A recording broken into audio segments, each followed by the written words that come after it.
শিকারের তীর মেরে স্ত্রীকে খুনের অভিযোগ উঠল স্বামীর বিরুদ্ধে। ঘটনাটি ঘটেছে রানীতলা থানার ঝিকড়ি এলাকায়। মৃত গৃহবধূর নাম দলুনী সর্দার। গুরুতর আহত অবস্থায় স্থানীয়রা ওই মহিলাকে উদ্ধার করে প্রথমে নসিপুর হাসপাতালে ভর্তি করে। অবস্থার অবনতি হওয়ায় মুর্শিদাবাদ মেডিকেল কলেজ হাসপাতালে রেফার করা হলে সেখানে তার মৃত্যু হয়। খবর পেয়ে ছুটে আসে দলুনী সর্দারের বাপের বাড়ির লোকেরা। পুলিশ দেহ ময়নাতদন্তের জন্য পাঠায়। অভিযুক্ত স্বামী রবিন মালকে গ্রেপ্তার করেছে রানীতলা থানার পুলিশ।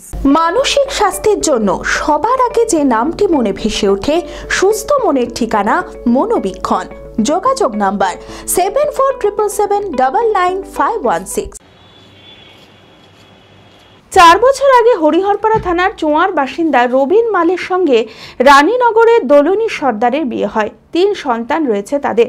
বর্তমানে রানীতলার ঝিকড়ি এলাকায় থাকতো স্বামী স্ত্রী, কিন্তু বিয়ের পর থেকে পারিবারিক অশান্তি লেগেই থাকতো। বুধবার স্বামী রবিন মাল শিকারের ধনুক থেকে তীর ছুঁড়ে স্ত্রীকে হত্যা করে বলে অভিযোগ। গুরুতর আহত অবস্থায় স্থানীয়রা ওই মহিলাকে উদ্ধার করে প্রথমে নসিপুর হাসপাতালে ভর্তি করে। অবস্থার অবনতি হওয়ায় মুর্শিদাবাদ মেডিকেল কলেজে রেফার করা হলে সেখানেই মৃত্যু হয়। খবর পেয়ে ছুটে আসে দলুনী সর্দারের বাপের বাড়ির লোকেরা। পুলিশ দেহ ময়নাতদন্তের জন্য পাঠায়। অভিযুক্ত স্বামী রবিন মালকে গ্রেপ্তার করেছে রানীতলা থানার পুলিশ।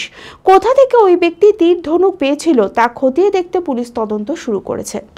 তো ওদের সংসারে প্রায় মাঝে মধ্যে ঝামেলা হতো। তো কালকে এই সংসারে ঝামেলা হওয়াতে কাল মোটামুটি সকাল 9টা সাড়ে 9টার সময় ওরা দুজনের সঙ্গে ঝামেলা করেছিল, অশান্তি করেছিল ওরা। দিয়ে এই ঝামেলাটা হওয়ার কারণে ওই যে স্বামী ওর যে আমার জামাইবাবু, ও ধরেন বাড়িতে কোথা থেকে মানে ম্যানেজ করেছিল সেটা অস্ত্রটা আমি জানি না, কিন্তু সে অস্ত্র যে তীর, সেই তীরটা ওকে এমনভাবে মেরেছে যে মানে ওকে বাঁচানো খুব অসম্ভব হয়ে গেছে বা সে মারাও গিয়েছে। আমি আমার ফেভারিট, আমার মতো আর কেউ।